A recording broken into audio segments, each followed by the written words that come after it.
ఈరోజు ఇర్మీయా గ్రంథంలో నుండి 50వ అధ్యాయాన్ని మనం చూసుకుందాం. ఇర్మీయా గ్రంథములో నుండి 50వ అధ్యాయము మొదటి 3 వచనాలు చదువుకుందాం. ఇర్మీయా గ్రంథము 50వ అధ్యాయము మొదటి 3 వచనాలు. బబులోనును గూర్చియు కల్దీయుల దేశమును గూర్చియు ప్రవక్త అయిన ఇర్మీయా ద్వారా యెహోవా సెలవిచ్చిన వాక్కు. జనములలో ప్రకటింపుడి, సమాచారము తెలియజేయుడి, ధ్వజమునెత్తి మరుగు చేయక చాటించుడి. బబులోను పట్టబడును, బేలు అవమానమునందును, మెరోదకు నేల పడవేయబడును. బబులోను విగ్రహములు అవమానమునందును, దాని బొమ్మలు బోర్లా త్రోయబడును. ఉత్తర దిక్కు నుండి దాని మీదకి ఒక జనము వచ్చుచున్నది, ఏ నివాసియు లేకుండా అది దాని దేశమును పాడు చేయును. మనుష్యులేమి పశువులేమి అందరూ పారిపోవుదురు, అందరూ తరలిపోవుదురు. చాలు. కూర్చొని ఈ రోజున ఈ 50 అధ్యాయం విషయం మనం చూసుకుందాం. ఇక్కడ ఈరోజున 50వ అధ్యాయంలో దేవుడు ఇక్కడ బబులోను రాజ్యం మీదకి దేవుడు ఇక్కడ తీర్పు తీరుస్తూ ఆయన ప్రకటిస్తున్నటువంటి కొన్ని మాటలు ఇక్కడ మనము చూస్తున్న ఇర్మీయా ద్వారా దేవుడు ప్రకటిస్తున్న మాటలు. ఇప్పటివరకు మనం గమనించినట్లయితే దేవుడు బబులోను రాజ్యంను ఒక ఇన్స్ట్రుమెంట్ లాగా, ఒక వస్తువులాగా యూస్ చేసుకొని బబులోను రాజ్యము ద్వారా దేవుడు ఇజ్రాయేల్ దేశమును అలాగనే మిగిలినటువంటి దేశాలు కూడా దేవుడు తీర్పుగా తీర్చడము బైబిల్ మనం చూస్తున్నాం.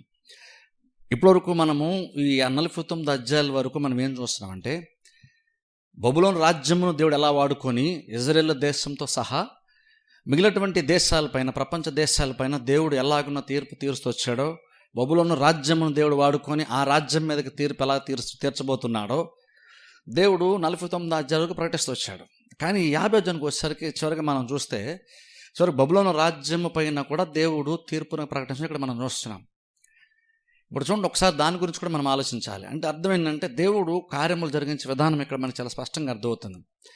ఇజ్రాయేల్ దేశం పైనే కానీ, లేదంటే వేరే అన్య రాజ్యాలపైన, అంటే ఐగుప్తు రాజ్యము కానీ, లేదంటే ఇంకా వేరే రాజ్యాలపైన దేవుడు తీర్పు తీరుస్తూ ఈ బబులోను రాజ్యమును యూజ్ చేసుకున్నప్పుడు అన్ని రాజ్యముల పట్ల దేవుడు వ్యతిరేకంగా వ్యవహరిస్తూ బబులోను రాజ్యం ద్వారా దేవుడు తీర్పు తీర్చినప్పుడు ఏమనుకుంటామంటే బబులోను రాజ్యము కొంచెం మిగిలిన రాజ్యాల కంటే బెటర్ ఏమో, అందుకనే దేవుడు బబులోను రాజ్యాన్ని ఎంతగా వాడుకొని ఈ ఒక్క రాజ్యము ద్వారా అనేక రాజ్యాలపైన దేవుడు తీర్పును పట్టేస్తూ వచ్చాడని మనం అనుకుంటాం. కానీ యాక్చువల్గా చూస్తే ఇక్కడ 50 అధ్యాయానికి వచ్చేసరికి మనకు అర్థమవుతున్న విషయం ఏంటంటే, దేవుడు ఇజ్రాయెల్ రాజ్యమనే కాదు, ఏ రాజ్యమైనా సరే దేవుడు ఒకేలాగా వివరిస్తూ ఉన్నాడు. అది పాపము చేసినప్పుడు లేదా తనకు వ్యతిరేకంగా కొన్ని కార్యాలు చేసినప్పుడు, విగ్రహారాధన చేసినప్పుడు ఇజ్రాయెల్ దేశమైనా దేవుడు ఒకలాగానే చూస్తున్నాడు, అన్య దేశాలైనా దేవుడు ఒకలాగానే చూస్తున్నాడు. కాకపోతే ఇప్పుడు తీర్పు తీర్చేటప్పుడు ఏం చేశాడు, దేవుడు బబులోను రాజ్యమును చాలా కాలంగా వాడుకున్నాడు. ఇప్పుడు చూడండి, చాలా కాలం బబులోను రాజ్యాన్ని వాడుకుంటూ వేరే వేరే రాజ్యములపైన, ప్రపంచంలో ఉన్నటువంటి రాజ్యాలపైన ఈ బబులోను రాజ్యం వెళ్తున్నప్పుడు సహజంగానే ప్రపంచానికే కానీ ఇజ్రాయెల్ ప్రజలకు కానీ ఏమనిపిస్తుంది అంటే, బహుశా దేవుడు ఇప్పుడు ఇజ్రాయెల్ దేశం కంటే ఇప్పుడు బబులోను రాజ్యం కొంచెం బెటర్గా అనుకున్నాడేమో, అందుకనే ఆ రాజ్యాన్ని దేవుడు వాడుకుంటున్నాడు. అందుకని అన్ని రాజ్యాలపైన తీర్పు వచ్చింది, అన్నిటికీ ప్రాబ్లమ్స్ వచ్చింది. కానీ ఈ బబులోను రాజ్యం ఇప్పటివరకు అన్నిటి రాజ్యాలపైన విజయాన్నే సంపాదించుకుంటుంది. కాబట్టి ఏమనుకుంటామంటే, బబులోను రాజ్యం తిరుగులేదని కొన్నిసార్లు ప్రపంచము అనుకోవచ్చు. కానీ ఇక్కడ దేవుడు చివరికి వస్తే, ఇక్కడ దేవుడు ఏమని ప్రకటిస్తుంది, చివరికి బబులోను రాజ్యం పైన కూడా దేవుడు తీర్పును ప్రకటిస్తూ వచ్చాడు. ఇప్పుడు చూడండి, ఇప్పటివరకు కొన్ని రాజ్యాల మీద బుద్ధి చెప్పడానికి తీర్పు తీర్చని దేవుడు బబులోను రాజ్యాన్ని వాడుకున్నాడు. ఇప్పుడు బబులోను రాజ్యమును తీర్పు తీర్చబడవలసిన టైం వచ్చినప్పుడు ఇప్పుడు మరలా దేవుడు వేరే రాజ్యమును యూస్ చేసుకొని బబులోను రాజ్యానికి దేవుడు తీర్పు తీరుస్తున్నాడు. అంటే అర్థం ఏంటంటే, బేసిక్గా దేవుడు ఆ వ్యక్తిని వాడుకున్నాడు కాబట్టి, అంటే బబులోను రాజుని లేదా రాజ్యాన్ని వాడుకున్నాడు కాబట్టి, అలాగని ఈ రాజ్యం ఏదో చాలా ప్రత్యేకమైనది అని అనుకోవడానికి వీలు లేదు. ఆ టైంలో దేవుడు ప్రపంచాన్ని తన చిత్త ప్రకారము, తన యొక్క నిర్ణయాల ప్రకారం నడిపిస్తున్నాడు కాబట్టి, ఎవరో ఒకరిని వాడుకోవాలి కాబట్టి దేవుడు బబులోను రాజ్యాన్ని ఆ టైంలో వాడుకున్నాడు. కానీ అలాగని బబులోను రాజ్యం ఏదో ప్రత్యేకమైంది కాబట్టి, ఏదో తనకి ఇష్టముగా ఉన్నారు కాబట్టి దేవుడు బబులోను రాజ్యాన్ని వాడుకున్నాడని కాదు. ఒక్కసారి ఆలోచిద్దాం, నార్మల్గా ప్రాక్టికల్గా ఒకసారి ఆలోచించేద్దాం. ఇప్పుడు చూడండి, బబులోను రాజ్యము తీర్పును బట్టి చూసుకుంటే, తీర్పు అంటే ఆత్మ సంబంధం దేవుడు తీర్పు తీరుస్తున్నాడు. కానీ భౌతికంగా చూసాం అనుకోండి, కొన్ని కారణాలు బట్టి బబులోను రాజ్యము వేరే రాజ్యం మీద యుద్ధాలకి వెళ్తూ ఉన్నాడు.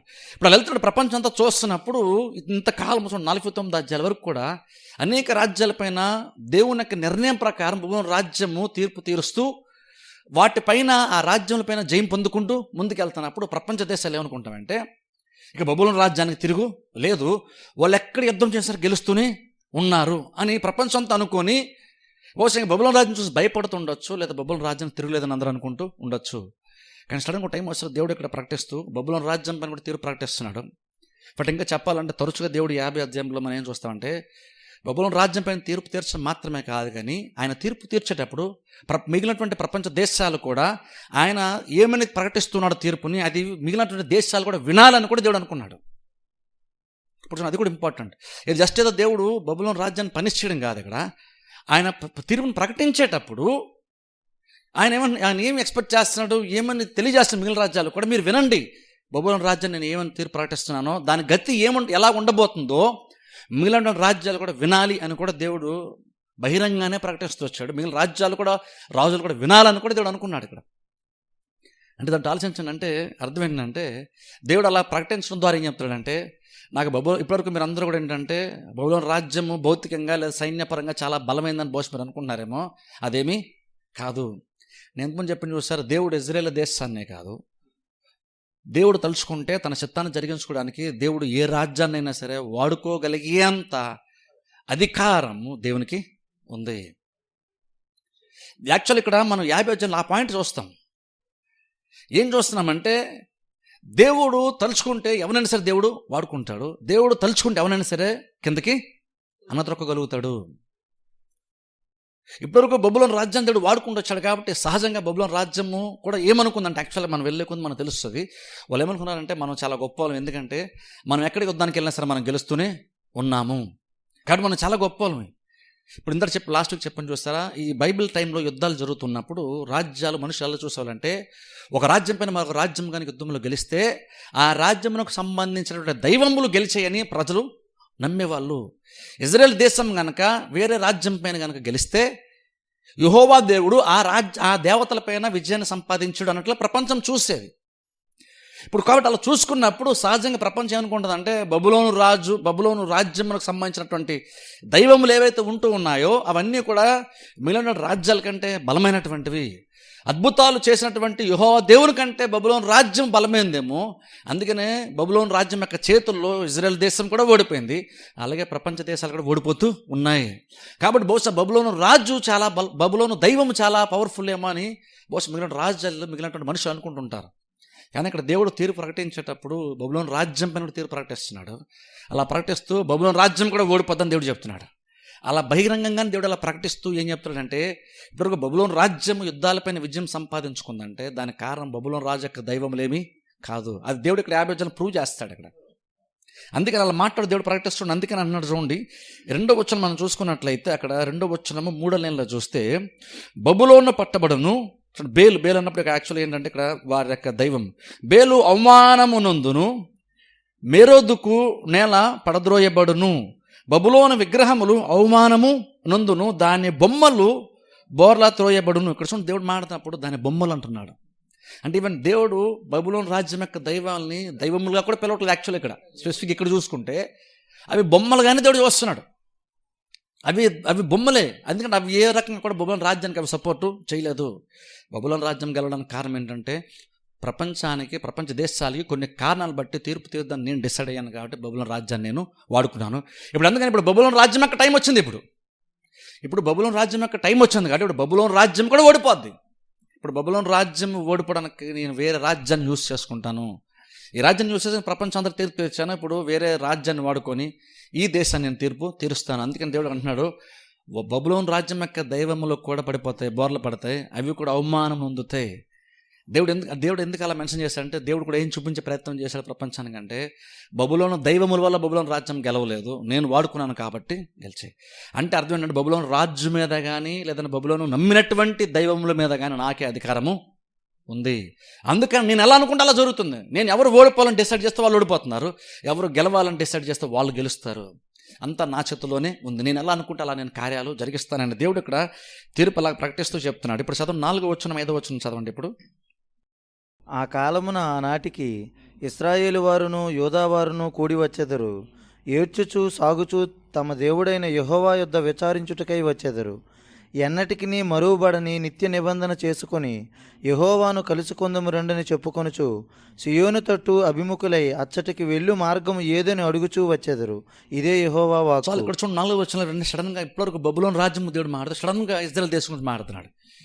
సడన్గా ఇజ్రాయెల్ దేశం దేవుడు ఏం చెప్తాడంటే చూడండి, ఆ కాలమున అంటే ఆ టైం వచ్చినప్పుడు ఆనాటికి ఇజ్రాయేలు వారును యూదా వారును కూడి వచ్చేదరు. ఇక్కడ గమనించండి, ఏడ్చుచు సాగుచు తమ దేవుడైన యెహోవా యొద్ద విచారించుటకై వచ్చేదరు అని అంటూ 5వ వచనంలో ఎన్నటికి మరువబడని నిత్య నిబంధన చేసుకొని యెహోవాను కలుసుకుందాం రెండని చెప్పుకుందరు.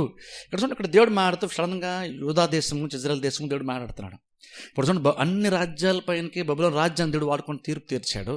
ఇప్పుడు బబులోను రాజ్యం మీద తీర్పు తీరుస్తున్నప్పుడు చాలా ఇంట్రెస్టింగ్ ఉంటుంది. ఎందుకంటే ఇప్పటివరకు అందరూ ఏంటంటే ఈ రాజ్యం చాలా ప్రత్యేకమైన చాలా గొప్పది అనుకున్నారు. కాబట్టి సడన్గా దేవుడు వచ్చి అంటున్నాడు, ఈ రాజ్యం కూడా సర్వసాధారణమైనటువంటిదే. ఎందుకంటే నేను డిసైడ్ అయ్యాను కాబట్టి ఇప్పుడు ఈ రాజ్యం కూడా ఓడిపోద్ది. అన్ని రాజ్యాలపైన గెలిచిందేమో కానీ ఈసారి మాత్రం గెలవదు. ఎందుకంటే ఈసారి ఇది ఓడిపోవాలని దీనికి తీర్పు తీర్చాలని నేను నిర్ణయించిన కంటే ఇది ఓడిపోద్ది అని దేవుడు ప్రపంచం అంతటి అటెన్షన్ని కూడా బబులోను రాజ్యం మీదకి మళ్లించి ఇది ఎలా ఓడిపోద్దో మీరు చూడండి, దీనికి ఎలా ప్రాబ్లం వస్తుందో మీరు చూడండి అని చెప్తూ సడన్గా వెంటనే మళ్ళీ ఇజ్రాయెల్ దేశం దేవుడు మాట్లాడుతున్నాడు. ఓ రకంగా ఎలా ఉందంటే ఇన్ని రాజ్యాలపైన దేవుడు తీర్పు తీరుస్తూ ఉంటుండగానే ఎక్కడ కూడా దేవుడు ఇజ్రాయెల్ దేశాన్ని ఎప్పుడు కూడా మర్చిపోలేదన్నమాట. అందుకే సడన్గా ఇక్కడంతా యాక్చువల్గా 50 అధ్యాయం చాలా వచనాలు ఉన్నాయి. ఆ వచనాలన్నింటిలో కూడా బబులోను రాజ్యం దేవుడు ఎలా తీర్పు తీరుస్తున్నట్టు ప్రకటిస్తున్నాడు. కానీ వాటన్నిటి మధ్యలో అక్కడక్కడ సడన్గా మనకి ఇజ్రాయెల్ దేశం గురించి కూడా దేవుడు మాట్లాడుతున్నాడు. ఇప్పుడు ఏదేదో మాట్లాడు సడన్గా ఎందుకని ఇజ్రాయెల్ దేశం దేవుడు మాట్లాడుతున్నాడంటే బహుశా ఏమై ఉండొచ్చు అంటే దేవుడు ఈ ప్రపంచ దేశాలు దేవుడు తీర్పు తీరుతూ వస్తున్నాడు. ఎందుకంటే ఫస్ట్ బబులోను రాజ్యాన్ని వాడుకొని ఇజ్రాయెల్ దేశాన్ని తీర్పు తీర్చాడు. ఆ తర్వాత మిగిలినటువంటి దేశాలన్నీ తీర్పు తీర్చి వచ్చాడు. కాబట్టి ఇజ్రాయెల్ దేశం గురించి పెద్దగా మన మధ్యలో ఎక్కడ చూడలేదు. కాబట్టి బహుశా ఏమనుకోవచ్చు అంటే ఇజ్రాయెల్ దేశాన్ని దేవుడు మర్చిపోయాడేమో. ఇప్పుడు బేసిక్ దేవుడు అన్ని రాజ్యాలపైన మనసు పెట్టాడు, వీటి మీద కాన్సన్ట్రేట్ చేస్తున్నాడు, వీటిని తీర్పు తీరుస్తున్నాడు. ఇజ్రాయెల్ దేశం కొంచెం పక్కన పెట్టలేమో అనుకుంటాం. కానీ యాక్చువల్గా సడన్గా ఇక్కడ దేవుడు ఇజ్రాయెల్ దేశం గురించి మాట్లాడుతూ ఇండైరెక్ట్గా మనకేం చెప్తాడంటే నేను వేరే దాని గురించి ఎంత ఆలోచిస్తున్నా, వేరే దాన్ని ఎంత మాట్లాడుతున్నా సరే ఇజ్రాయెల్ దేశం మాత్రం ఇప్పుడు నా మైండ్లోనే ఉంటుంది. ఎంత కాదనుకుంటే వీళ్ళు నా మైండ్లోనే ఉంటారు. ఎందుకంటే వీళ్ళు నా ప్రజలు కాబట్టి వీళ్ళు నా మైండ్లో ఖచ్చితంగా ఉంటారని దేవుడు మాట్లాడుతున్నాడు. ఇప్పుడు వాళ్ళకో టైం వస్తుంది అంటే ఏంటి, తిరిగి సమకూర్చబడేటువంటి టైం వస్తుంది దేవుడు చెప్తున్నాడు. అలా సమకూర్చబడే టైం వచ్చింది. అలా వచ్చినప్పుడు దేవుడు అంటున్నాడు, వాళ్ళు ఏడ్చొచ్చు దేవుని యొక్క నిబంధనను చేసుకుని, నిబంధనను ఆధారం చేసుకుని వాళ్ళంట దేవుని యొక్క రాజ్యం అంటే యెరూషలేం పట్టణానికి రావడానికి దారి ఏంటి, మార్గం ఏంటని అడిగి తెలుసుకొని అందరంటే ఏడుస్తూ దేవుని దగ్గరికి వస్తామని దేవుడు చెప్తున్నాడు. ఇదేంటంటే ఇదేదో కేవలం భౌతికంగా ఆ ఇజ్రాయేల్ దేశంలోనికి రావడం గురించే కాదు, ఆత్మ సంబంధంగా వాళ్ళు దేవుని దగ్గరికి రావడం గురించి కూడా దేవుడు ఇక్కడ మాట్లాడుతున్నాడు. అలా మాటతో చూడండి ఇక్కడ ఎందుకని దేవుడు ఇజ్రాయేల్ దేశం అంత ఇదిగా అంత ఎక్కువగా అటెన్షన్ చూపిస్తాడు, ఎందుకు అంత ఎక్కువగా దేవుడు ఇజ్రాయేల్ దేశం గురించి ఆలోచిస్తాడు, ఎందుకు అంత ఎక్కువగా ఇజ్రాయేల్ దేశం గురించి దేవుడు మాట్లాడుతుంటాడంటే అక్కడ బైబిల్లో క్లియర్గా ఉంది. ఇజ్రాయేల్ దేశమునకు దేవునికి మధ్య ఉన్న సంబంధము ఎంత బలమైందంటే అది ఊరినే పైపైన ఊరిని ఏదో వాళ్ళకి దేవునికి ఏదో పైపైన ఏదో సంబంధం ఉంది అని కాదు, అదే తాత్కాలికమైనటువంటి అల్పమైనటువంటి వాటి మీద ఆధారం చేసుకున్నటువంటి ఒక రిలేషన్షిప్ కాదు. అది దేవునికిను తన ప్రజలకి మధ్య ఉన్నటువంటి ఆ యొక్క సంబంధం సహవాసం ఏదవుతుందో దానికి ఆధారము చాలా బలమైంది. అదేంటంటే నిబంధన బేస్ చేసుకున్న రిలేషన్షిప్ ఉంది. కాబట్టి ఇక్కడ దేవుడు ఎన్ని రకాలుగా తీర్పు తీర్చినా సరే, వీళ్ళని ఎన్ని రకాలుగా ఇజ్రాయేల్ దేశాన్ని దేవుడు పనిష్ చేసినా సరే, ఇంకను దేవునికి తన ప్రజల మధ్య ఉన్న సంబంధం మాత్రం ఏమాత్రం కూడా దూరం అవ్వలేదు. చూడడానికి అలా అనిపించవచ్చు దూరమైనట్టు, కానీ యాక్చువల్గా నిజంగా దూరము అవ్వలేదు. ఎందుకంటే ఆ సంబంధం అంత బలమైంది. దేవునికి తన ప్రజల మధ్యన ఊరినేదో క్యాజువల్గా ఇజ్రాయేల్ ప్రజలకు బిహేవియర్ని బట్టి దేవునితో వారికి సహవాసం ఏర్పడిందని కాదు, నిబంధనను బేస్ చేసుకునే దేవునితో వారికి సహవాసము ఉంది. ఆ నిబంధన చాలా బలమైంది, ఆ నిబంధన ఎప్పటికీ మారదు. అందుకనే వాళ్ళు దేవుని దగ్గర తిరిగి వచ్చేటప్పుడు కూడా అంట, దేవుడు ఏ నిబంధన అయితే ఇజ్రాయేల్ ప్రజలతో చేసుకున్నాడో వాళ్ళు తమ సొంత మార్గము గుండా దేవుని దగ్గర రావట్లేదు, కానీ దేవుడు వారితో చేసే నిబంధన బేస్ చేసుకునే దేవుని దగ్గర వాళ్ళు తిరిగి వస్తారు అని కూడా దేవుడు చెప్తూ, ఇజ్రాయేల్ ప్రజలు ఓ టైం వచ్చినట్టు తిరిగి వస్తారని కూడా దేవుడు మరలా ఇజ్రాయేల్ దేశం గురించి మాట్లాడుతున్నాడు. ఇప్పుడు 6వ వచనం చదవండి, 6-7 వచనాలు చదువుకుందాం. నా ప్రజలు త్రోవ తప్పిన గొర్రెలుగా ఉన్నారు, వారి కాపరులు కొండల మీదకి వారిని తోలుకొని పోయి వారిని త్రోవ తప్పించిరి. జనులు కొండకు వెళ్ళుచు తాము దిగవలసిన చోటు మరచిపోయిరి. కనుగొనిన వారందరూ వారిని భక్షించుచూ వచ్చిరి. వారి శత్రువులు, మేము అపరాధులము కాము, వీరు న్యాయమునకు నివాసమును తమ పితరులకు నిరీక్షణాధారమునగు యెహోవా మీద తిరుగుబాటు చేసినందున ఇది వారికి సంభవించినని చెప్పుదురు. చాలా ఇక్కడ చూడండి, గమనిస్తే 6 వచ్చిన మనం ఏం చూస్తుంటే అక్కడ ఇజ్రాయేల్ ప్రజలను దేవుడు గొర్రెలుగా పోలుస్తూ అంటున్నాడు, వాళ్ళు దారి తప్పిపోయారు అంటున్నాడు. ఇవన్నీ అక్కడ దేవుడు కూడా చూడండి గొర్రెలను పోలుస్తూ మాట్లాడుతున్నప్పుడు యాక్చువల్గా దేవుడు చాలా సున్నితంగా ఇజ్రాయేల్ ప్రజలతో దేవుడు వ్యవహరిస్తూ వారిలో ప్రాబ్లమ్ని దేవుడు కనుగొన్నప్పుడు కూడా ఎంత సున్నితంగా, కఠినంగా కాకుండా ఎంత సున్నితంగా సెన్సిటివ్ దేవుడు మాట్లాడుతున్న ఆలోచించండి. అంటే అక్కడ ఇజ్రాయేల్ ప్రజల పట్ల తన ప్రజలకి దేవుడు ఇచ్చేటువంటి వాల్యూని ఒకసారి చూడండి. ఇక్కడ వాళ్ళు మార్గం తప్పిపోయారని దేవుడు చెప్తున్నాడు, కానీ అలా అంటున్నప్పుడు కూడా ఏమాత్రం కూడా వాళ్ళ బిహేవియర్ని బట్టి ఏమాత్రం కూడా దేవుడు ఎప్పుడు కూడా ఇజ్రాయేల్ ప్రజలను దూరం పెట్టలేదు. ఎప్పుడు కూడా ఇజ్రాయేల్ ప్రజలు దేవుని యొక్క మనసుకు చాలా దగ్గరగానే ఉంటూ వచ్చారు అని అన్నాడు. వాళ్ళు దారి తప్పారు. వాళ్ళు యాక్చువల్గా వాళ్ళు దారి తప్పడానికి గల కారణం కూడా ఏంటంటే కాపర్లు అంటే అలా చేశారని దేవుడు చెప్తున్నాడు. ఇక్కడ యెరెమీయా ద్వారా దేవుడు మాట్లాడుతూ ఏం చెప్తాడంటే, ఈ ఇజ్రాయేల్ ప్రజలను పరిపాలించేటువంటి కాపర్లు ఎవరైతే ఉన్నారో ఈ కాపర్లు ఏం చేశారంటే వాళ్ళు నడిపించేటప్పుడు ఏం చేశారంటే మరీ దూరంగా తీసుకొని వెళ్ళిపోయి దేవుని దూరంగా తీసుకుని వెళ్ళిపోయారు. ఓ టైం వచ్చాక ఏం జరిగిందంటే అక్కడ వాళ్ళు దేవుని దగ్గరకు రావడానికి దారి కూడా వాళ్ళు తప్పిపోయారంట. అలాగున్న కాపర్లు చేసిన ఇక్కడ దేవుడు చెప్తున్నాడు. అందుకే చెప్పని చూసారా, మనకు తెలుసు చూడండి, స్టార్టింగ్లో మనం చూసారా, యెరెమీయా తప్ప మిగిలినటువంటి ప్రవక్తలు అందరూ కూడా అబద్ధ బోధకులే. యాక్చువల్ ఒక రకంగా చెప్పాలంటే మీకు గుర్తుందో లేదో, స్టార్టింగ్లో యెరెమీయా ఈ తీర్పును ప్రకటించినప్పుడు కూడా మీరు కనుక మారుమనసు పొందితే మీరు మీ రాజ్యంలో స్థిరంగా మీరు కొనసాగుతారని కూడా ఒక టైంలో ప్రకటించాడు యెరెమీయా కూడా. అదేం చెప్తుందంటే యెరెమీయా యాక్చువల్గా వీళ్ళని సరైన దారిలో పెట్టే ప్రయత్నము చేశాడు, కానీ అబద్ధ బోధకులు ఎవరైతే ఉన్నారో వాళ్ళు ఏమన్నారంటే యెరెమీయా చెప్పేదంతా కూడా అబద్ధం, ఏ రాజ్యం వచ్చినా సరే మనకు తిరగలేదు, ప్రతి రాజ్యం పైన మనం విజయాన్ని సంపాదించుకుంటాం, దేవుడు మనకు తోడుగా ఉన్నాడు అని మిస్లీడ్ చేశారు. కాబట్టి వీళ్ళు ఇప్పుడు దారి తప్పారు. దేవుడు కూడా ప్రాబ్లం అర్థమైంది. అందుకని ఇప్పుడు నేను వారిని మరలా తిరిగి తెచ్చుకుంటాను అన్న దేవుడు చెప్తూ 7వ వచనం అంటున్నాడు చూడండి, కనుగొన్న వారందరూ వారిని భక్షించి మార్గం తప్పారు కాబట్టి వాళ్ళు భక్షిస్తున్నాను దేవుడు చెప్తున్నాడు.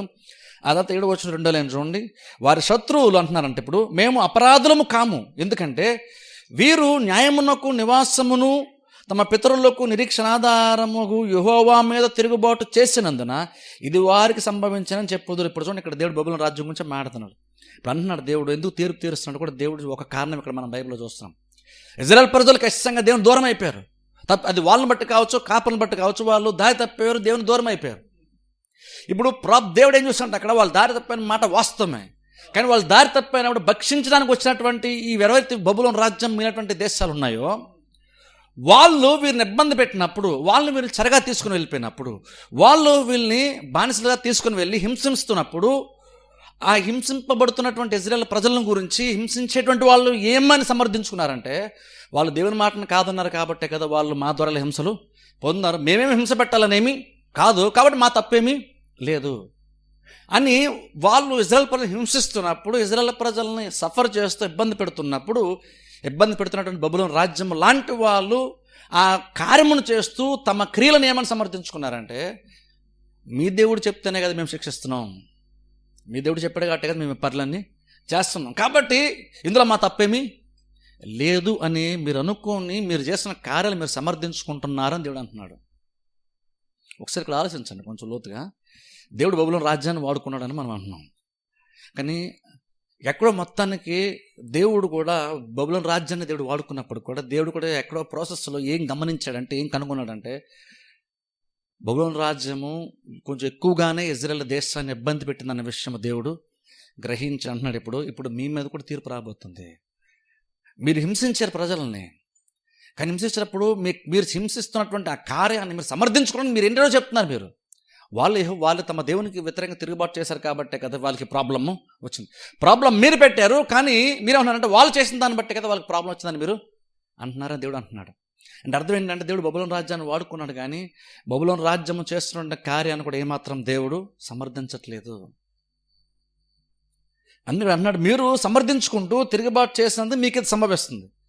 ఎందుకంటే మీరు ఇది చేశారు కాబట్టి. వాళ్ళేమన్నారు, ఇది వాళ్ళు చేశారు కాబట్టి ఇలా జరిగిందని అలా దేవుడు అన్నాడు, లేదు మీరు నా ప్రజలు హింసించారు కాబట్టి ఇప్పుడు మీ మీద కూడా తీర్పు రాబోతుంది. కొంచెం కింద చదవండి. ఇంకా ఇప్పుడు చూడండి 10వ వచనం చదువుకుందాం లేండి. కల్దీయుల దేశము దోపుడు సొమ్మగును, దాన్ని దోచుకొని వారందరూ సంతుష్టి నొందెదరు. ఇదే యెహోవా వాక్కు. నా స్వాస్థ్యమును దోచుకొని వారులారా, సంతోషించుచు ఉత్సహించుచు నురిపిడి చేయుచు పెయ్యవలే గంతులు వేయుచు బలమైన గుర్రముల వలె మీరు సకిలించుచున్నారే. మీ తల్లి బహుగా సిగ్గుపడును, మిమ్మును కన్నది తెల్లబోవును. ఇదిగో అది జనములన్నింటిలో అతి నీచ జనమగును, అది ఎడారియు ఎండిన భూమియు అడవియు నగును. యెహోవా రౌద్రమును బట్టి అది నిర్జనమగును, అది కేవలము పాడైపోవును. బబులోను మార్గమున పోవువారందరూ ఆశ్చర్యపడి దాని తెగుళ్ళనన్నీయూ చూచి, ఆహా నీకీ గతి పట్టినదా అందురు. ఆమె యెహోవాకు విరోధముగా పాపము చేసినది. విల్లు త్రొక్కువారులారా, మీరందరూ బబులోనునకు విరోధముగా దాని చుట్టూ యుద్ధ పంక్తులు తీర్చుడి, ఎడతెక్క దాని మీద బాణములు వేయుడి, చుట్టూ కూడి దానిని బట్టి కేకలు వేయుడి. అది లోబడ నొప్పుకొనుచున్నది, దాని బురుజులు పడిపోవుచున్నవి, దాని ప్రాకారములు విరగొట్టబడుచున్నవి. ఇది యెహోవా చేయు ప్రతీకారము, దాని మీద పగ తీర్చుకొనుడి, అది చేసినట్టే దానికి చేయుడి. ఇక్కడ దేవుడు అంటున్నాడు, అది చేసినట్టే దానికి చేయండి. ఇక్కడ దేవుడు తీర్పు ప్రకటిస్తున్నప్పుడు బబులోను రాజ్యం యొక్క గతి ఎలా ఉండబోతుందో దేవుడు చెప్తున్నాడు.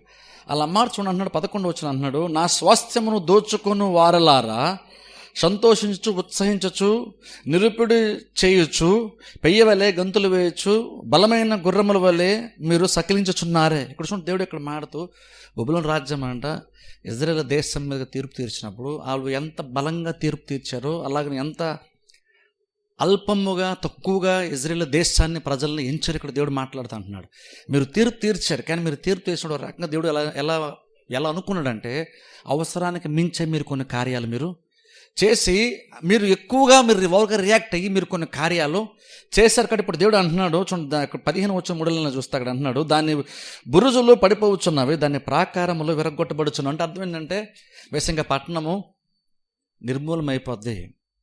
ప్రాకారాలు పడిపోతే అర్థం ఏంటంటే, ఇంకా పట్టణానికి సరిహద్దులే లేవు. ఇక్కడ నుండి బయట నుంచి ఎవరన్నా వచ్చేచ్చు, ఏమన్నా వచ్చేసి పట్టణం ఎలాగైనా సరే మారిపోవచ్చు. ఆ పట్టణం యొక్క హద్దులు కూడా గుర్తు కూడా ఉండదు, ఆ పట్టణానికి గుర్తు కూడా లేనంతగా ఆ రాజ్యము పాడైపోతుందని దేవుడు చెప్తా అంటున్నాడు. లాస్ట్ ఇక్కడ అంటున్నాడు చూడండి, ఇంతకుముందు ఈ బబులోను రాజ్యము వేరే వేరే రాజ్యాలపైన ఎలా వ్యవహరించిందో, ఇప్పుడు ఈ రాజ్యంతో మీరు అలా వ్యవహరించండి అంటే అర్థం. ఇక్కడ బబులోను రాజ్యం దేవుడు అన్నసరిగా ఊరిని తీర్పు తీర్చట్లేదు. ఇక్కడ ఇప్పుడు దేవుడు అన్నాడు, ఇప్పుడు ఇజ్రాయెల్ దేశానికి వారి క్రియలను బట్టి వారు ప్రతిఫలం ఇచ్చాడు. ఇప్పుడు బబులోను రాజ్యానికి కూడా దేవుడు చెప్తాను, అంటే మీ క్రియలను బట్టి నేను మీకు ఇప్పుడు ప్రతిఫలాన్ని ఇస్తున్నాను. ఇప్పుడు వీళ్ళతో నేను వ్యవహరించేటప్పుడు మిగిలినటువంటి రాజ్యాలు యూజ్ చేసుకునేటప్పుడు కొత్తగా ఇంకేదో కాదు, వాళ్ళు ఇంతమంది ఏం చేశారో ఇప్పుడు మీకు అదే తిరిగి జరుగుతుంది దేవుడు ఇక్కడ చెప్తున్నాడు. ఇప్పుడు చూడండి, కొంచెం కిందకి చదువుకుందాం, 19వ వచనం చదువుకుందాం. ఇశ్రాయేలు వారిని తమ మేత స్థలమునకు నేను తిరిగి రప్పించెదను. వారు కర్మేలు మీదను బాషాను మీదను మేయుదురు. ఎఫ్రాయిము కొండల మీదను గిలాదులోను మేయుచు సంతుష్టి నుందును. ఆ కాలమున ఆనాటికి ఇశ్రాయేలు దోషమును వెతికినను అది కనబడకుండును. యోధా పాపములు వెతికినను అవి దొరకవు. శేషింపజేసిన వారిని నేను క్షమించదను. ఇదే యెహోవా వాక్కు. చాలా ఇప్పుడు చూడండి, 19వ దేవుడు అంటున్నాడు చూడండి, 3వ లైన్లో, ఎఫ్రాయిము కొండల మీద గిలాదులోను మేయుచు సంతుష్టి నొందుని. ఇక్కడ దేవుడు ఇజ్రాయెల్ దేశంలో ఎలా తృప్తిని కలుగ చేస్తాడో మరలా చెప్తున్నాడు. మరలా చూడండి, వెంటనే సడన్గా ఇక్కడ మనం చూస్తే మరలా ఇజ్రాయెల్ దేశం దేవుడు మాట్లాడుతున్నాడు. అంటే ఒక రకంగా మనం చూస్తే దేవుడు బబులోను రాజ్యం మీద పూర్తిగా మనసు పెట్టి తీర్పు తీరుస్తూ బబులోను రాజ్యానికి ఏ కార్యం ఎలా జరుగుతుందో ప్రతిదీ కూడా స్పెసిఫిక్గా దేవుడు మాట్లాడుతూ వచ్చాడు. అంతగా బబులోను రాజ్యం పైన దేవుడు మనసు పెట్టాడు. అలాగా ప్రతి చిన్నది కూడా చెప్తున్నాడు, ఏం జరగబోతున్నది కూడా దేవుడు చెప్తున్నాడు. కానీ అలా చెప్తూ కూడా వెంటనే మళ్ళీ సడన్గా మళ్ళీ ఇజ్రాయెల్ దేశం గురించి కూడా దేవుడు మాట్లాడుతూ ఇజ్రాయెల్ దేశం యొక్క స్థితి కూడా ఎలా గొప్పగా మారబోతుందో కూడా దేవుడు మాట్లాడుతున్నాడు. అదేం చెప్తుందంటే ఇందాక నేను చెప్పినట్టుగా మరలా దేవుడు ఇజ్రాయెల్ దేశంకు మరలా తిరిగి రప్పిస్తున్నాడు. దేవుడు ఎప్పుడు కూడా ఇజ్రాయెల్ దేశాన్ని యాక్చువల్గా అయితే వదలలేదు. కాబట్టి ఇక్కడ దేవుడు అంటున్నాడు, మరలా దాన్ని నేను తృప్తినిస్తాను. ఒక గొర్రెల మంది ఎలాగైతే ఈ కొండలపైకి వెళ్ళి సమృద్ధి ఉన్నటువంటి ఆ మేతను మేస్తూ తృప్తిగా ఉంటాయో, తృప్తికరంగా బ్రతుకుతాయో, తృప్తి పొందుకుంటాయో, డెఫినెట్ ఇజ్రాయెల్ దేశాన్ని మరలా నేను ఆ పూర్వపు స్థితిని ఇస్తాను. వాటికి మరలా నేను తృప్తిని వాటికి నేను ఇస్తాను. వాటి మరలా నేను ఆశ్రదిస్తానని దేవుడు భౌతికంగా వాళ్ళ ఆశీర్వాదం గురించి మాట్లాడుతూ ఆత్మ సంబంధం వచ్చేటువంటి మేలు గురించి దేవుడు మాట్లాడతాడు అంటున్నాడు. చూడండి, వారి దోషము దేవుడు మాట్లాడుతూ అంటున్నాడు 20వ వచనంలో. ఆ కాలం అంటే ఆ టైం వచ్చినప్పుడు ఆనాటికి ఇజ్రాయేలు దోషమును వెదకినను అది కనబడకుండును, యూదా పాపములు వెదకినను అవి దొరకవు, శేషింపజేసిన వారిని నేను క్షమించదును. ఇదే యెహోవా వాక్కు. చూడండి, ఇక్కడ దేవుడు క్షమించేటప్పుడు, ఇజ్రాయెల్ దేశాన్ని దేవుడు క్షమించేటప్పుడు, దేవుడు ఆ పనిని క్షమించేట ఆ కార్యాన్ని ఎంత బెస్ట్గా చేస్తున్నాడో ఒకసారి ఆలోచించండి. దేవుడు తన ప్రజలను క్షమించేటప్పుడు ఎంత మనసు పెట్టి క్షమిస్తానంటే చూడండి. ఇక్కడ దేవుడు అంటున్నాడు, నేను ఎంతగా వాళ్ళని క్షమిస్తానంటే, వాళ్ళకున్న ఆత్మీయ ప్రాబ్లం ఎంతగా నేను సాల్వ్ చేస్తానంటే, ఒకవేళ ప్రపంచంలో ఎవరన్నా కనుక ఇజ్రాయెల్లో దోషము కనుగొలని ట్రై చేసినా సరే ఏది కనబడదు. అంతగా నేను వారిని క్షమిస్తానని దేవుడు చెప్తున్నాడు.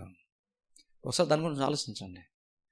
ఇప్పుడు అంటే అర్థం ఏంటంటే, ఇక్కడ దేవుడు ఇక్కడ తీర్పు తీర్చినప్పుడు కూడా దేవుడు ప్రపంచాన్ని చెప్తున్నాడు ఈ మాట. గమనించండి, ప్రపంచానికి మాట చెప్తున్నాడు. ఎందుకని ఇంతకుముందు అన్నం చూస్తారు, మనం పై వచనాలు చదువుకుంటే బబులోను రాజ్యం వాళ్ళు ఏమన్నారు తీర్పు తీర్చేటప్పుడు, మీరు మీ యెహోవాను కాదన్నారు కాబట్టి కదా దేవుడు మా ద్వారా ఎలాగ మీకు తీర్పు తీర్చాడు, ఇందులో మా తప్పేమీ లేదు అని వాళ్ళు చేసేటువంటి కార్యాన్ని వాళ్ళు సమర్థించుకుంటున్నారు. అందుకనేమో దేవుడు ఇప్పుడు మిగిలినటువంటి దేశాలకి బబులోను రాజ్యాన్ని కూడా వినిపించినట్టు దేవుడు మాట ఏం చెప్తారంటే, ఓ టైం వస్తుంది, ఆ టైం వచ్చినప్పుడు ఇజ్రాయెల్ దేశాన్ని నేను చాలా తృప్తి నేను ఇస్తాను, అవి చాలా హ్యాపీగా బ్రతుకుతాయి. అది మాత్రమే కాదు, వాటిని ఎంతగా నేను క్షమిస్తానంటే మిగిలినటువంటి ప్రపంచం ఇప్పుడు వేలెత్తి చూపిస్తున్నటువంటి ప్రపంచం కూడా టైం వచ్చినప్పుడు వాళ్ళు కనుగొనాలని చూసినా సరే వాళ్ళకి ఏ దోషము ప్రపంచానికి కనబడదు. అంతలా నేను ఇజ్రాయెల్ దేశాన్ని నేను క్షమిస్తాను, అంతగా నేను వాళ్ళని చేర్చుకుని, అంతగా నేను వాళ్ళని మార్చేస్తానని దేవుడు చెప్తున్నాడు. ఇప్పుడు చూడండి, నిజంగా చూడండి, దేవుడు ఇజ్రాయెల్ దేశాన్ని చూసే విధానం ఒకసారి ఆలోచించండి. దేవుడు నిజంగా ఆయన అతి పరిశుద్ధుడు అయ్యి ఉండి కూడా, గొప్పవాడు అయ్యి ఉండి కూడా, ఆయన స్టాండర్డ్ చాలా హై ఉన్నప్పుడు కూడా ఇంకను తమ ప్రజల దగ్గరకు వచ్చేసరి దేవుడు ఎలా పరిగణిస్తున్నారో ఒకసారి ఆలోచించండి. దేవుడు క్షమాగుణం ఎంత ఎక్కువ ఉందో ఆలోచించండి. దేవుని యొక్క మనస్సు ఏంటో ఒకసారి ఆలోచించండి. అది మనం అనుకుంటాం దేవుడు తీర్పు తీరిస్తే అక్కడ న్యాయం జరిగిపోయింది, ఎందుకంటే ఇజ్రాయెల్ దేశం తీర్పు తీరిస్తే అక్కడితో అయిపోయింది, మరలా తీసుకోవాల్సిన అవసరం లేదు. ఇప్పుడు నార్మల్గా చూడండి, ఇప్పుడు క్రైమ్ జరిగినప్పుడు ఏం చేస్తారు, గవర్నమెంట్ తీర్పు తీరుస్తారు, అంటే పనిష్మెంట్ ఇస్తారు. పనిష్మెంట్ ఉన్న వరకు వారి బాధ్యత, తర్వాత మళ్ళీ పూర్వస్థితి వాళ్ళు కూడా గవర్నమెంట్ యొక్క బాధ్యత కాదు. అది ప్రపంచ యొక్క స్టాండర్డ్ ఏంటంటే, నువ్వు శిక్షించిన వరకే వారికి బాధ్యత, శిక్ష అమలుపరిచే వరకు మాత్రం ప్రతిదీ జాగ్రత్త చూస్తారు, ఆ తర్వాత వాళ్ళని పెద్దగా పట్టించుకోరు. కానీ దేవుడు ఎలా అంటాడంటే, అక్కడ వారిని చాలా ఖచ్చితంగా ప్రతి దాని మీద కూడా మనసు పెట్టి వారికి ఎలాగ శిక్ష విధించాలో శిక్షను విధించినప్పుడు కూడా మరలా అదే దేవుడు నిబంధనలను బట్టి ఏమో జ్ఞాపకం చేసుకుని అంటున్నాడు, మరలా పూర్వపు స్థితి నేను ఎంతకాస్త తీసుకొస్తానంటే, ఇప్పుడు ప్రపంచ దేశాలు ఏమనుకుంటున్నాయి, వీరు యెహోవా దేవుని కాదన్నారనే కదా వీళ్ళకి ఇలా జరిగింది అని ప్రపంచ దేశాలు వేలు పెట్టి చూస్తున్నాయి ఇజ్రాయెల్ దేశాన్ని. కానీ టైం వచ్చినప్పుడు ఏ రాజ్యము తలుచుకున్నా సరే ఇజ్రాయెల్ దేశం పైన వేలు పెట్టి చూపించలేంత గొప్పగా నేను ఇజ్రాయెల్ దేశాన్ని నేను మారుస్తాను. ఇజ్రాయెల్ దేశం పట్ల దేవునికి ఎంత గొప్ప ప్రేమ ఉందో ఒకసారి ఆలోచన చేయాలి. దేవుడు అది తన మనసులో అనుకోవడం కాదు, ఆ మాటను చెప్తున్నాడు. అది ఇజ్రాయెల్ దేశం వినిపింపజేస్తున్నాడు, బబులోను రాజ్యాన్ని వినిపింపజేస్తున్నాడు, ప్రపంచ దేశాలు వినిపింపజేస్తున్నాడు. అప్పుడు ఒకసారి ఆలోచించండి. అందరేమో ఇజ్రాయెల్ దేశాన్ని దేవుడు వదిలేశాడు, ఎందుకంటే వాళ్ళు కూడా మనలాగా విగ్రహారాధన చేశారు, వాళ్ళు కూడా వదిలేశారు, అందుకని ఫస్ట్ అసలు వాళ్ళనే కదా దేవుడు శిక్షించాడు అని ప్రపంచం అంతా అనుకుంటే, మళ్ళీ అది వెంటనే ఇప్పుడు అన్ని తీర్పుల మధ్యలో వెంటనే సడన్గా మళ్ళీ ఇజ్రాయెల్ దేశం దేవుడు మాట్లాడుతున్నాడు. మీరు అందరూ బహుశా ఇజ్రాయెల్ దేశాన్ని వదిలేశాను అనుకుంటున్నారేమో. నేను ఇజ్రాయెల్ దేశాన్ని ఇంకా నేను వదలలేదు. వదలపోవడం కాక నేను ఇంకా వారి మళ్ళీ పూర్వపు స్థితిలో వారిని నేను తీసుకొస్తాను. వాళ్ళు చాలా హ్యాపీగా బ్రతుకుతారు. కొంచెం కింద చదువుకుందాం, 22వ వచనం చదువుకుందాం. ఆలకించుడి, దేశములో యుద్ధధ్వని వినబడుచున్నది, అధిక నాశన ధ్వని వినబడుచున్నది. సర్వభూమిని కొట్టుచున్న సమ్మెట తెగి బొత్తిగా విరగొట్టబడెను. అన్యజనుల్లో బబులోను బొత్తిగా పాడైపోయెను. బబులోను, నిన్ను పట్టుకొనుటకై బోను పెట్టి ఉన్నాను, తెలియకయే నీవు పట్టబడి ఉన్నావు. యెహోవాతో నీవు యుద్ధము చేయబూనుకొంటివి, నీవు చిక్కుబడి పట్టబడి ఉన్నావు. చాలా ఇక్కడ చూడండి, 22వ వచనం మనం చూస్తే చూడండి, బబులోను రాజ్యంతో దేవుడు మాట్లాడుతున్నాడు. యుద్ధధ్వని వినబడుతుందని దేవుడు అంటూ చూడండి 23వ వచనంలో మాట అంటున్నాడు. సర్వభూమిని కొట్టుచున్న సమ్మెట తెగి బొత్తిగా విరగొట్టబడెను. ఇక్కడ చూడండి, ఇక్కడ దేవుడు మాట్లాడుతూ బబులోను రాజ్యాన్ని సమ్మెటతో పోలుస్తున్నాడు. ఎందుకంటే ఇంతకుముందు వరకు ఏంటంటే ఇజ్రాయెల్ దేశంతో పాటు మిగిలినటువంటి అన్య రాజ్యాలని తీర్పు తీర్చడానికి దేవుడు బబులోను రాజ్యాన్ని ఒక సమ్మెటలాగా వాడుకొని మిగిలినటువంటి రాజ్యాలపైన తీర్పుని దేవుడు ప్రకటించి మిగిలిన రాజ్యాలను దెబ్బ కొట్టాడు దేవుడు తీర్పులో భాగంగా. అందుకని బబులోను రాజ్యాన్ని ఒక సుత్తి వలె దేవుడు వాడుకున్నాడు. ఆ సుత్తిలో ఏం చేసింది, ప్రతి రాజ్యాన్ని పడద్రోసింది, విరగొట్టింది. ఇప్పుడు దేవుడు అన్నాడు, ఇప్పుడు ఇది విరగొట్టింది కాబట్టి ఇది బబులోను రాజ్యం మీద బలమైందని అందరూ అనుకుంటున్నారేమో. లేదు, ఇప్పుడు అన్నిటినీ విరగొట్టి పడగొట్టినటువంటి సుత్తి కూడా ఇప్పుడు ఇరిగిపోద్ది. ఇప్పుడు అంటే అర్థం ఏంటి, ఇది అంత బలమైంది కాబట్టి అన్ని రాజ్యాలను పడగొట్టిందని కాదు. నేను అంటున్నాను కాబట్టి మిగిలిన రాజ్యాలు పడిపోయి. ఇప్పుడు ఈ బబులోను రాజ్యం ఏమనుకోవచ్చు, బహుశా యెహోవా దేవుడు ఎంత అనుకున్నా సరే బహుశా మనం గెలిచేస్తాంలే. ఎందుకంటే ఇజ్రాయెల్ రాజ్యం పైన మనం విజయం సంపాదించినప్పుడు ఏ రాజ్యం అయినా సరే మనం ఈజీగా జయించేస్తాంలే. ఇప్పుడు ఆ యెహోవా దేవుడు మన గురించి ఏం ప్రకటించినా సరే పెద్దగా మనం పట్టించుకోవాల్సిన అవసరం లేదని బహుశా ఈ ప్రవచనం వింటున్నాడు, బహుశా బబులోను రాజ్యం అనుకోవచ్చేమో. దేవుడు అన్నాడు, లేదు, నేను ఎంతమంది నిన్ను సుత్తివలే నేను సమ్మటి వల్ల నేను వాడుకున్నాను కాబట్టి నువ్వు ఎక్కువ ఉంటే అక్కడ ప్రతిదీ పగిలిపోద్ది, నువ్వు అలా చివరికి నువ్వు అలా నిలిచి ఉంటావు అనుకున్నాయేమో. లేదు, నువ్వు కూడా పగిలిపోయే టైము వస్తుంది, సమ్మెట కూడా పగిలిపోద్ది. ఆ టైం వచ్చినప్పుడు, యుద్ధధ్వని వచ్చినప్పుడు అది పాడైపోద్దని దేవుడు చెప్తా అంటున్నాడు. చూడండి 24 వచనం అంటున్నాడు, నిన్ను పట్టుకుంటాకే బోను పెట్టి ఉన్నాను, తెలియకే నువ్వు పట్టబడి ఉన్నావు. సార్ ఒక దేవుడు ఎలాగా అరేంజ్ చేశాడంటే, బబులోను రాజ్యాన్ని ఎలా నడిపించాడంటే, ప్రపంచాన్ని ఎలా నడిపించాడంటే, బబులోను రాజ్యం ఏదో అనుకుంటూ ఏదో కార్యాలు చేసుకుంటూ యుద్ధం చేసుకుంటూ ముందుకెళ్తుంది. కానీ దేవుడు అంటున్నాడు, యాక్చువల్గా నువ్వు ఈసారి యుద్ధానికి వెళ్ళేటప్పుడు కూడా ఇంతకుముందు రాజ్యాల మీద నువ్వు గెలిచినట్టుగా ఈసారి కూడా నువ్వు గెలుస్తాను అనుకుంటూ నువ్వు వెళ్తున్నావు. కానీ ఈసారి ఉన్నది ఏంటంటే, ఈసారి నువ్వు ఓడిపోవడానికి ఇక్కడ యుద్ధం జరుగుతుంది. ఇంతకుముందు మిగిలినటువంటి రాజ్యాలు ఓడిపోవడానికి నేను నిన్ను పంపించాను. నువ్వు వెళ్ళి యుద్ధం చేస్తున్నప్పుడు మిగిలిన రాజ్యాలు ఓడిపోవాలనే ఉద్దేశంతో నేను పంపించాను. ఒక సమ్మెట్ వల్ల నేను వాడుకున్నాను కాబట్టి నువ్వు వెళ్ళిన ప్రతి చోట కూడా నీకు విజయం వచ్చింది, మిగిలిన రాజ్యాలకి ఓటమి వచ్చింది.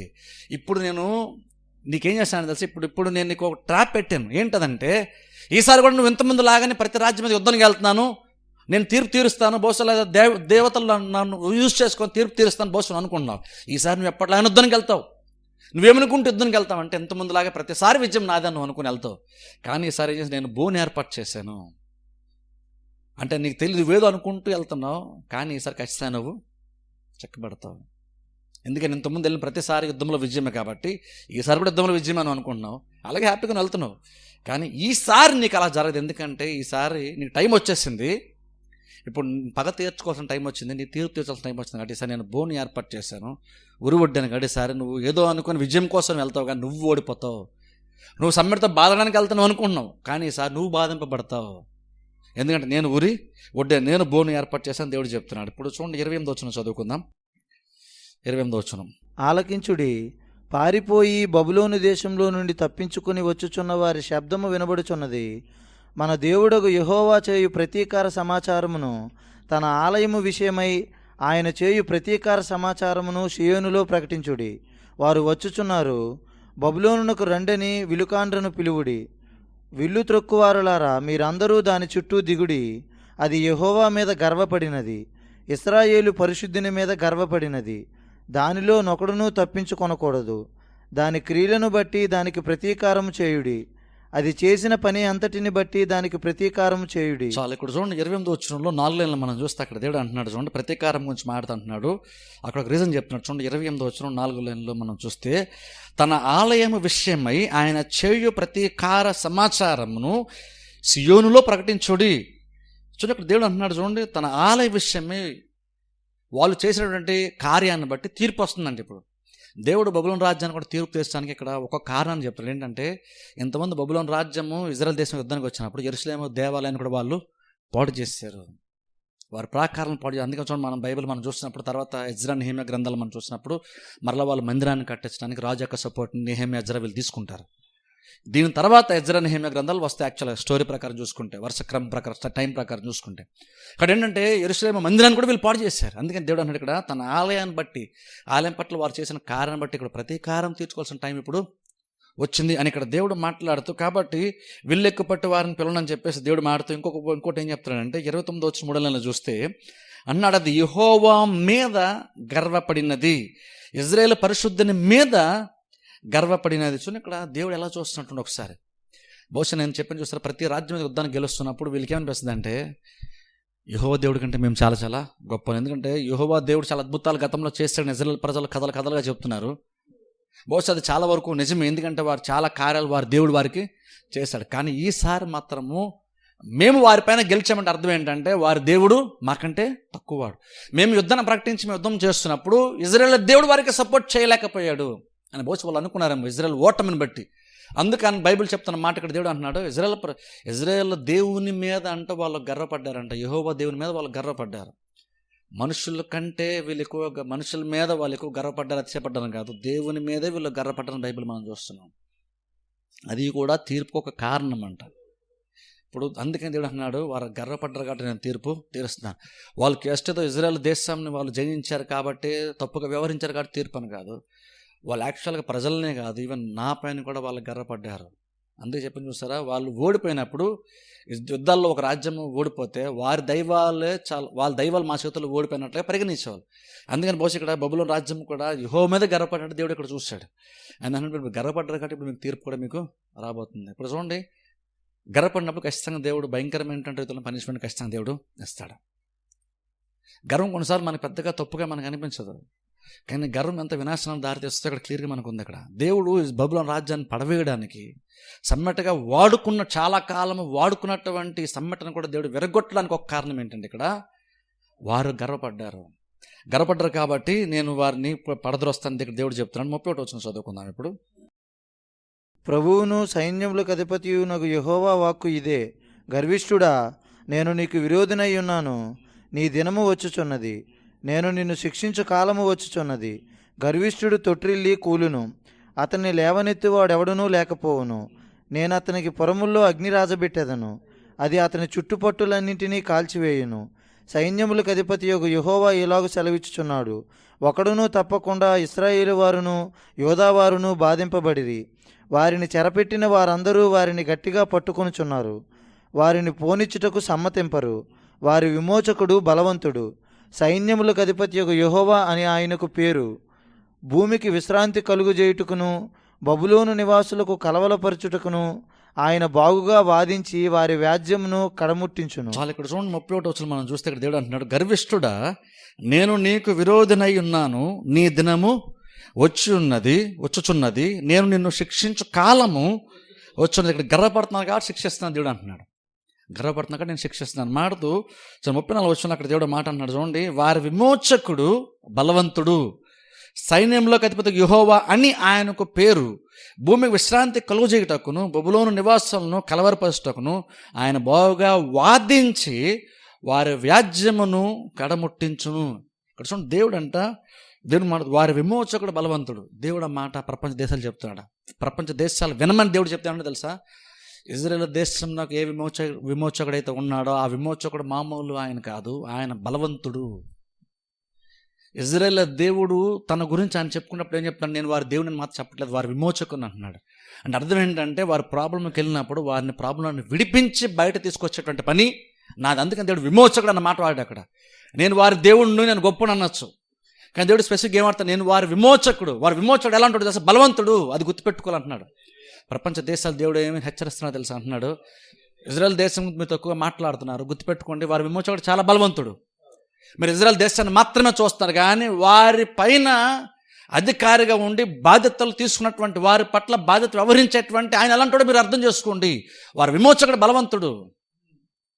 ఒక రకంగా చెప్పండి, మీరు ఇజ్రాయెల్ ప్రజలతో పెట్టుకుంటే మీరు వారి బలమైనటువంటి విమోచకునితో మీరు పెట్టుకుంటున్నారు. ఆయన వారి పక్షాన వ్యాజ్యం ఆడతాడు. టైం వస్తే వ్యాజ్యమాడి వారికి న్యాయము తీరుస్తాడు.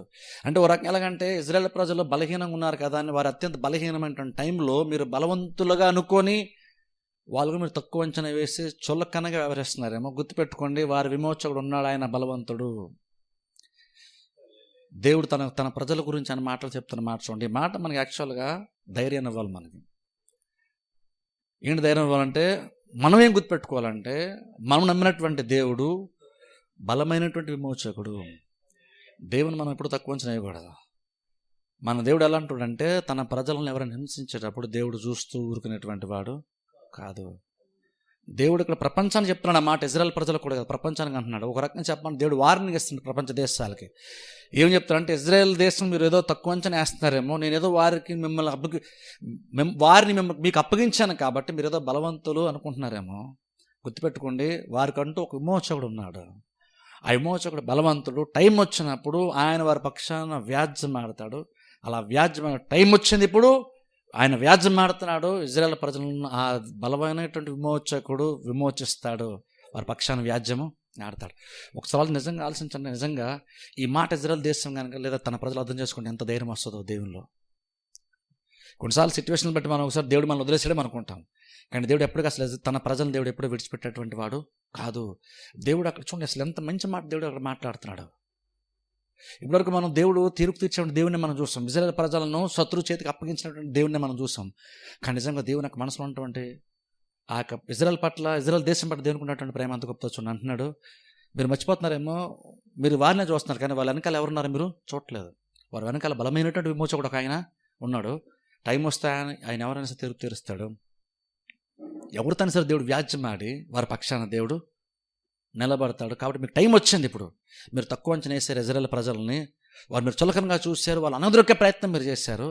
వారి విమోచకుడు బలవంతుడు కాబట్టి ఇప్పుడు టైం వచ్చి ఇప్పుడు తీర్పు తీరుస్తాడు. వారి పక్షాన నేను వ్యాజ్యం ఆడతాను. మీరు ఇజ్రాయెల్ దేశం గురించి ఆలోచించేటప్పుడు వారి వెనకాల ఉండి వారికి బ్యాక్ సపోర్ట్ ఇచ్చి నడిపించేటువంటి విమోచకుని గురించి మీరు ఆలోచించాలి. వరంగా ఇజ్రాయెల్ దేశం మీరు టచ్ చేయదని దేవుడు ఇక్కడ వారికి హెచ్చరిస్తున్నాడు. ఇక్కడ మీరు ఏదో అనుకుంటున్నారేమో, మేము మనుషులే వాళ్ళు మనుషులు అనుకుంటారేమో, వాళ్ళు జస్ట్ మనుషులు కాదు. వారి వెనకాల నేను ఉన్నాను, నేను వారి విమోచకుని. మీరు ఎంతగా వాళ్ళని ట్రాప్ చేసినా, ఎంతగా వాళ్ళని ఇబ్బంది పెట్టినా సరే, నేను విమోచకుని కాబట్టి ఖచ్చితంగా విమోచించి బయట తీసుకొస్తాను. ఎంతగా బయట తీసుకొస్తాను అంటే వాళ్ళ గొప్ప స్థితిలో పెడతాను, మీరు అనదొక్కబడతారు అని దేవుడు ఇక్కడ చెప్తున్నాడు. కొంచెం కింద చదువుకుందాం. సుమారు ఇప్పుడు 40 వచ్చిన నుండి చదువుకుందాం, లేదా 39 నుండి చదువుకుందాం. అందుచేతను అడవి పిల్లులను నక్కలను అక్కడ నివసించును, నిప్పుకోళ్ళును దానిలో నివాసం చేయును.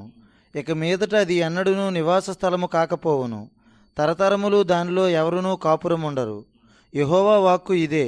సొదొమను గొమొర్రాను వాటి సమీప పట్టణములను దేవుడు నాశనము చేసినప్పుడు జరిగిన రీతిగా ఎవడునూ అక్కడ కాపురముండకపోవును. ఏ నరుడునూ దానిలో బస చేయుడు. జనులు ఉత్తర దిక్కు నుండి వచ్చుచున్నారు. మహాజనమును అనేక రాజులను భూదిగంతముల నుండి రేపబడెదరు. వారు వింటిని ఈటెను పట్టుకుని వచ్చెదరు. వారు క్రూరులు, జాలిపడని వారు. వారి స్వరము సముద్ర ఘోష వలె ఉన్నది. వారి గుర్రములను ఎక్కువారు. బబులోను కుమారి, ఒకడు యుద్ధ పంక్తులు తీర్చు రీతిగా వారందరూ నీ మీద పంక్తులు తీర్చుచున్నారు. చాలా ఇక్కడ చూడండి, 42 వచ్చిన దేవుడు అంటున్నాడు. 2 లైన్లు చూస్తే, మొదటి లైన్ చూస్తే, వారు వింటిని ఈటను పట్టుకొని వచ్చెదరు. వారు క్రూరులు, జాలిపడని వారు. వారి స్వరము సముద్ర ఘోష వలె ఉన్నది. వారి గుర్రములను ఎక్కువారు. బబులోను కుమారి, ఒకడు యుద్ధ పంక్తులు తీర్చు రీతిగా వారందరూ నీ మీద పంక్తులు తీర్చుచున్నారు. ఇక్కడ దేవుడు మాట్లాడుతూ కొంచెం పైన కూడా మనం చదివితే, అక్కడ సొదొమ పట్టణంలా మీ పట్టణము అయిపోద్ది. ఇంకొంచెం పైన యాక్చువల్గా మనం చదివితే అక్కడ దేవుడు కూడా ఏం మాట్లాడుతున్నా అంటే, ప్రజల గురించి దేవుడు మాట్లాడితే ఏం చెప్తారంటే, వీళ్ళంతగా సఫర్ అవుతారంట.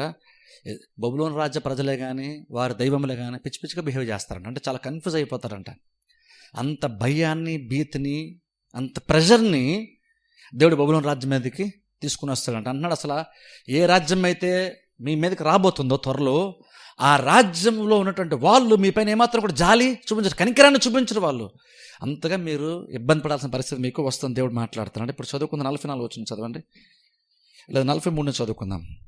బబులోను రాజు వారి సమాచారము విని దుర్బరలాడెను, అతనికి బాధ కలిగెను. ప్రసవ స్త్రీ వేదన వంటి వేదన అతనికి సంభవించెను. చిరకాల నివాసమును పట్టుకొనవలనని శత్రువులు యోర్దాను ప్రవాహంలో నుండి సింహము వలె వచ్చుచున్నారు. నిమిషములోనే నేను వారిని దాని యొద్ద నుండి తోలివేయుదును. నేనెవరిని ఏర్పరుతునో వానిని దాని మీద నియమించెదను. నన్ను పోలియున్నవాడై నన్ను ఆక్షేపణ చేయువాడేడి? నన్ను ఎదిరింపగల కాపరి ఏడి? బబులోనును గూర్చి యెహోవా చేసిన ఆలోచన వినుడి. కల్దీల దేశమును గూర్చి ఆయన ఉద్దేశించినది వినుడి. నిశ్చయముగా మందలోని అల్పులైన వారిని వారు లాగుదురు. నిశ్చయముగా వారిని బట్టి వారి నివాస స్థలము విస్మయముందును. బబులోను పట్టబడుచున్నదను సమాచారము విని భూమి కంపించుచున్నది, జనములలో అంగలార్పు వినబడుచున్నది. సరే, ఇక్కడ దేవుడు బబులోను రాజ్యం మీద తీర్పు తెచ్చినప్పుడు అది ప్రపంచం మీద దాని ఎఫెక్ట్ ఎలా ఉంటుందో ఇక్కడ దేవుడు చెప్తున్నాడు. బబులోను రాజ్యం మీద తీర్పు తెచ్చినప్పుడు ప్రపంచం మీద దాని ఎఫెక్ట్ ఎలా ఉంటుందో. ఎందుకంటే ఇప్పటి వరకు బబులోను రాజ్యం యొక్క ఒత్తిడి ప్రపంచ దేశాలపైన ఉంది. ఈ రాజ్యం ఆడికెళ్తే అక్కడ విజయం. కాబట్టి ప్రపంచం అంతా కూడా బబులోను రాజ్యం చూసి భయపడుతున్నారు. ప్రపంచాన్ని అంతగా శాసించింది బబులోను రాజ్యం ఒకప్పుడు.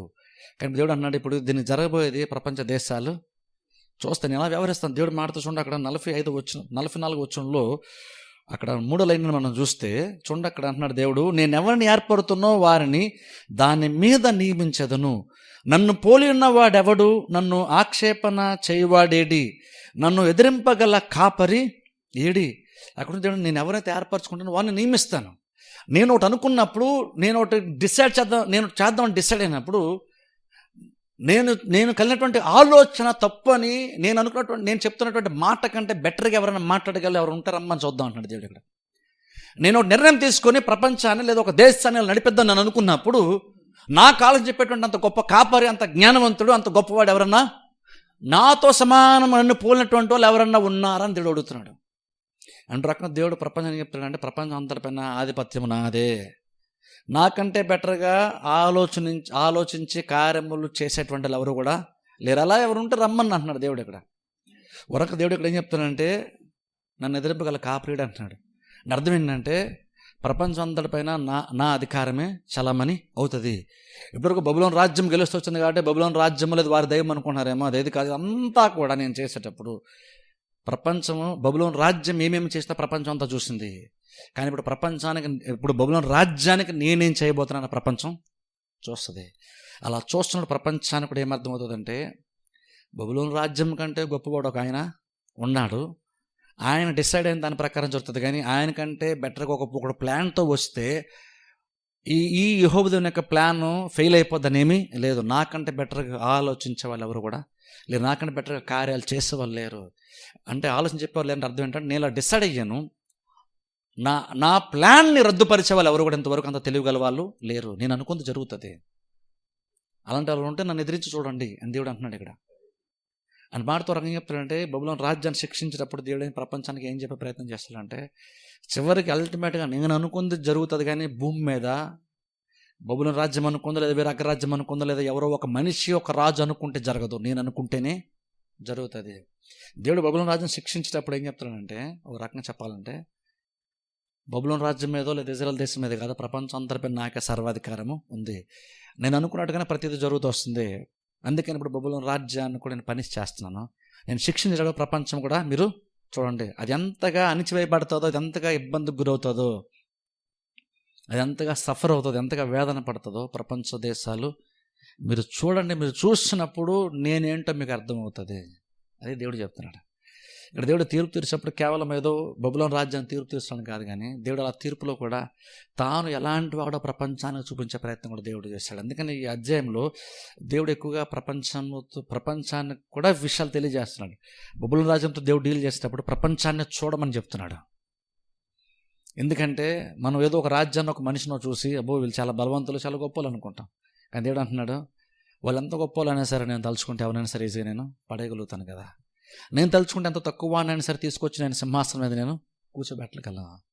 అందుకే చూడండి, నెబుకద్నెజర్ ఒకసారి జ్ఞాపకం చేసుకుంటే, నెబుకద్నెజర్ చూడండి గర్వపడ్డాడు. కానీ దేవుడు ఒక టైం వచ్చినప్పుడు దేవుడు ఆ గర్వాన్ని బట్టి అణిచివేశారు. అందుకే అణిచివేశారు అంటే ఒక చాలా లగ్జరియస్గా బ్రతికేటువంటి మంచి ప్యాలెస్లో ఉండి మంచి రాజభవనంలో ఉండి విలాసవంతంగా బ్రతికేటువంటి నెబుకద్నెజర్ లాంటి వ్యక్తి చివరికి ఒక పశువుల వలె మృగ వల్ల మారి గడ్డి తినే పరిస్థితి దేవుడు తీసుకొచ్చాడు. ఎందుకంటే గర్వపడ్డాడని మనం చూస్తాం బైబిల్లో. బహుశా తీర్పులో అది కూడా ఒక భాగము. కాబట్టి దాన్ని బట్టి ఆలోచించండి. అంటే దేవుడు ఇక్కడ ప్రపంచానికి, ఇక్కడ ఇజ్రాయెల్ దేశానికే కాదు, ఇజ్రాయెల్ దేశం తీర్పు గ్రంథం స్టార్ట్ అవుతుంది, కానీ చివరికి వస్తుంటే మనకి ఏమర్థమవుతుందంటే దేవుడు కేవలం ఇజ్రాయెల్ దేశం మాత్రమే ఇజ్రాయెల్ దేశంతో మాత్రమే వ్యవహరించట్లేదు, ప్రపంచ దేశాలతో కూడా దేవుడు వ్యవహరిస్తున్నాడు.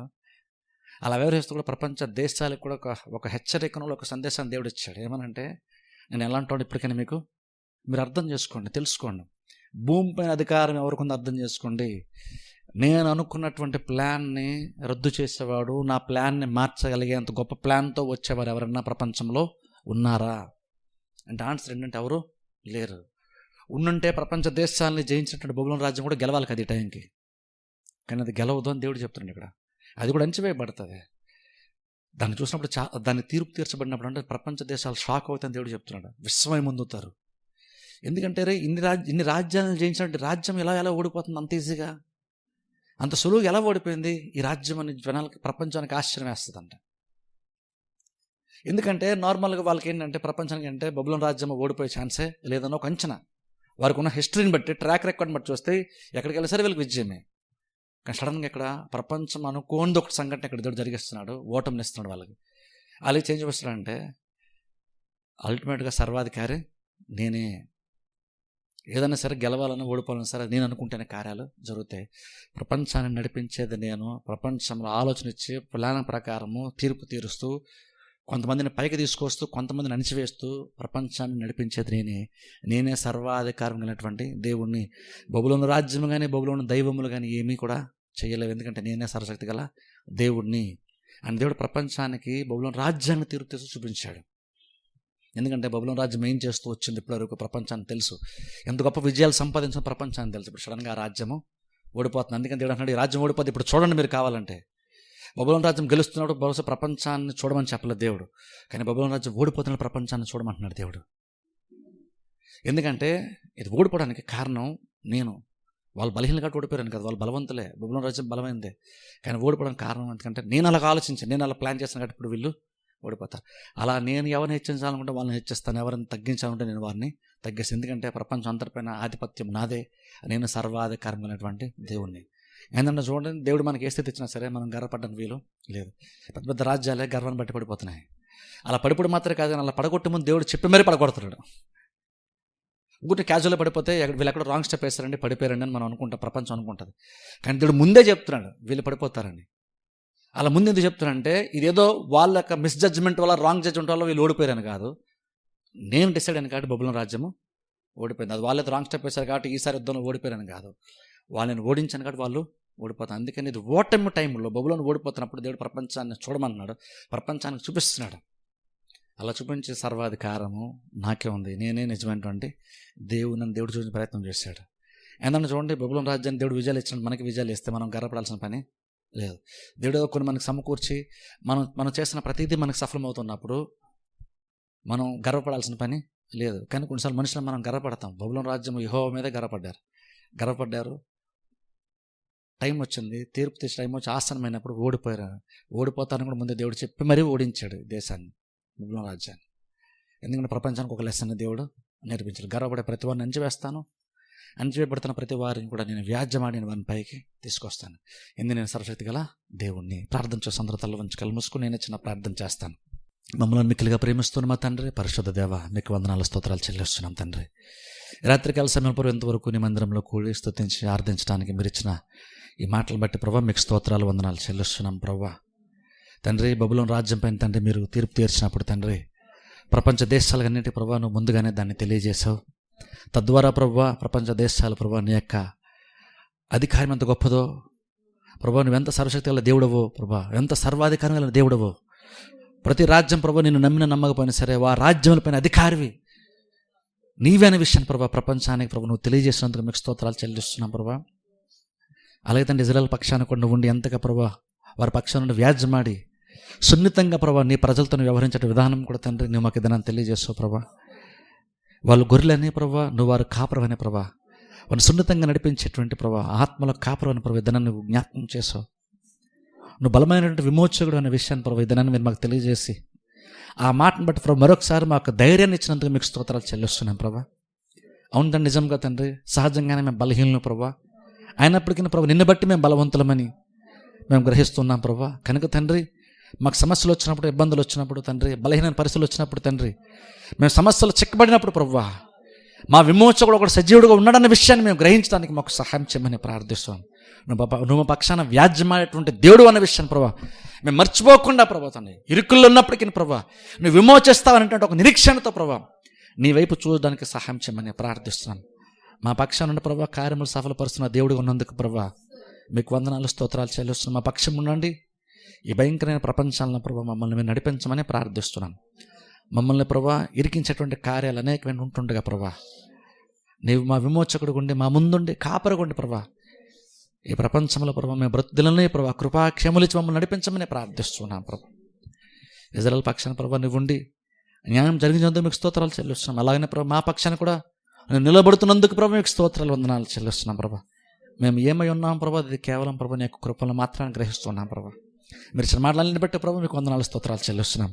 రాత్రి కాలం వచ్చిన ప్రతి కుటుంబాన్ని మీరు పేరు పైన జ్ఞాపకం చేసుకొని దీవించండి, ఆశీర్వదించండి. వెళ్ళుచుండగా మార్గమంతలో మీరు తోడుగా నడిపించమని యేసుక్రీస్తు నామమున ప్రార్థిస్తున్నామా పరమ తండ్రి, ఆమేన్.